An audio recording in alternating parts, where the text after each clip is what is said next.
Seymour Topping was the man on the scene to go visit the communists in Yunnan. I got it wrong. He didn't actually meet Mao Zedong, but he came very close. So we tell the story, Top, how you got hired and what you found in Yunnan. Okay. Well, good evening, and thank you for coming. Perhaps I ought to give you, before I talk about the visit to Yunnan, a little background about how I came to China. September 1946. I was in Manila. I got on a plane that was heading for Beijing. Then it was called Beiping and Peking. And I was still in uniform, the uniform of an infantry captain. I'd been in the Army for 3 years, and now I took terminal leave. I got myself a job, and Roy, like yourself, it happened in a bar. And as a correspondent for the International News Service, I was to be based in Peking, and I was to cover the civil war between Chiang Kai-shek's nationalists and Mao Zedong's People's Republic Communists. Yeah, Liberation Army, right? Liberation Army, they called themselves at the time. I was, as a matter of fact, I was going to do that for the next 3 years. I covered the war for 3 years from north to south, from Manchuria down to Hainan Island on the South China border. I worked at first for the International News Service, as I just mentioned, and then I shifted over to the AP. And most important, that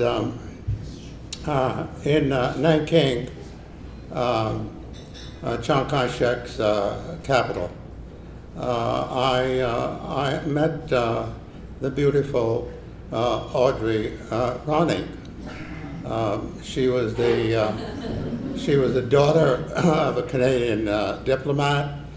She was a student at Nanking University and also a newscaster for the Armed Forces radio stations. I courted her assiduously. We fell in love,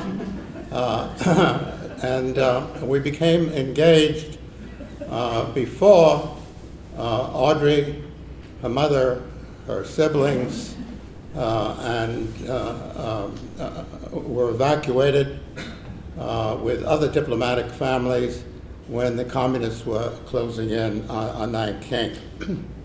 In November, I got on the plane of a executive headquarters plane. The executive headquarters was established by General Marshall, who had been sent by Truman to China to mediate in the Civil War and hopefully bring about an end to the war and a coalition government.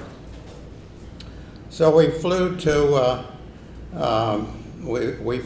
Yan'an, a valley of caves in Shanxi province, and it's where the famous Long March of the communists from the coast, harassed by the nationalists of Chiang Kai-shek, ended up.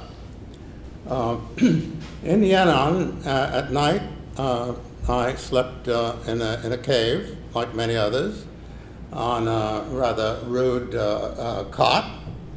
And then during the day, I wandered about this cave city, and I interviewed the communist leadership as well as ordinary people on the street.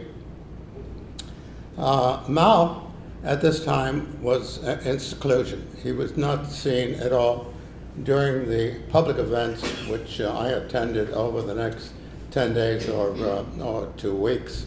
I was told that he was ill, but I think more likely at that point he was planning the military operations in Manchuria, where the great battles were about to take place. But I met with Zhang Jing, his notorious wife, an ex-actress, and Liu Shaoji, who was the principal ideologue of the Communist Party at that time.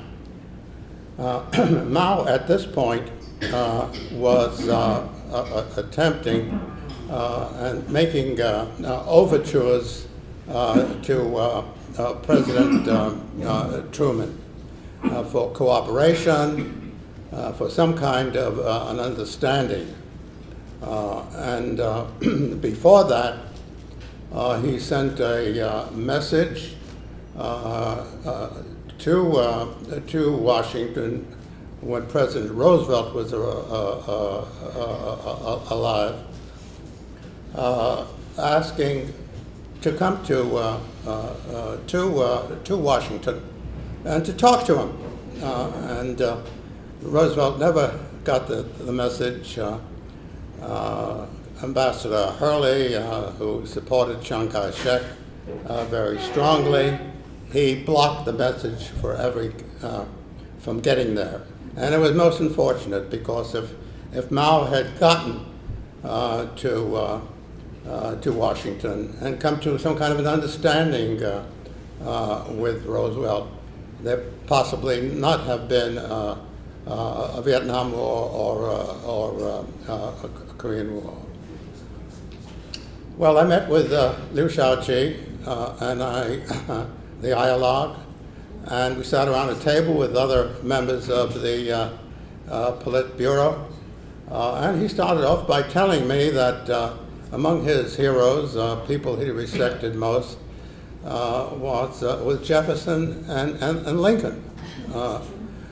Something of a surprise, and I thought it might be just from my American ear, but actually I heard this frequently among the communists during this period of time in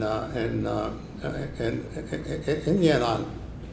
And he told me that what the communists were looking to, and this was the ideology of the time with Mao, that there would be in the future there would be a period of what I call new democracy, in which all elements of the population would be drawn in.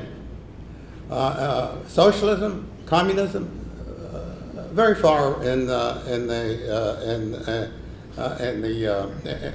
future, and as a matter of fact, this idea of a new democracy and socialism in the future was what happened to China to some extent in any case. Even today, communism is, if it's ever going to take place in China, is very far in the future, and the Chinese call themselves in a state of socialism with Chinese characteristics. But then something happened that remains deeply imprinted in my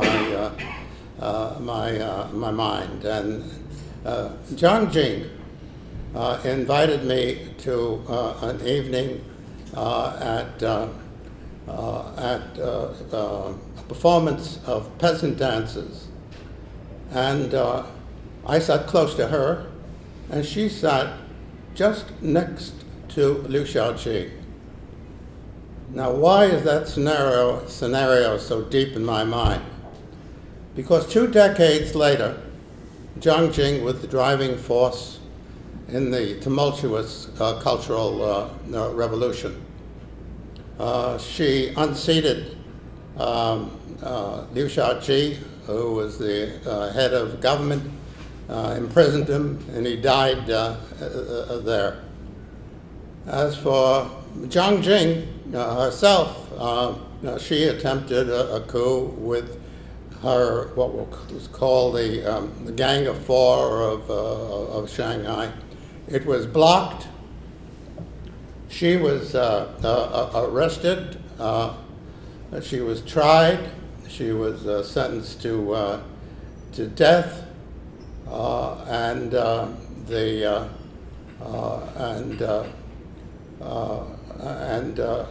she was confined because she had cancer to a prison hospital. And one day she went into a bathroom and hanged herself. So seeing these two together and thinking about what eventually happened to them was something I could not forget. Top, in those early days in Yunnan, did you think that those people, these communists, could they really beat the nationalists? What was your conviction? Did they strike you as a real legitimate force, or were they? Yeah. Well, there was something that happened, of course, just before getting to that. Before I left Yan'an, the senior members of the Politburo gave a dinner for me. I was the only correspondent in Yan'an, and it turned out to be nothing very pleasant. Because they were awaiting the arrival of Zhou Enlai from Chongqing, where he had been negotiating with Chiang Kai-shek and General Marshall for an end to the war. And Mao had recalled him because at that time, under the pressure of the China lobby in the United States, Truman made another deal with Chiang Kai-shek, in spite of the fact that he'd already given him almost $1 billion in aid for another supply of weaponry. The communists had very poor, at times, very poor weapons, inherited from the Europeans. They were outnumbered 2-to-1, about 1.1 million troops of nationalists against about 1.1 communists. And the nationalists, among other things, were given an air force by Truman. So with that dinner, Judah, the commander-in-chief of the communist forces, turned to me and he said, "This means a break. You are lined up with Chiang Kai-shek. You are not trying to really negotiate." And that break that he enunciated at that point was a break between the United States and the communists, which lasted until 1972, when Nixon went to China. Thank you. I think that's good. But before I left, to answer your question, I became absolutely convinced that given their spirit and energy, that the communists, despite the odds against them, would eventually win.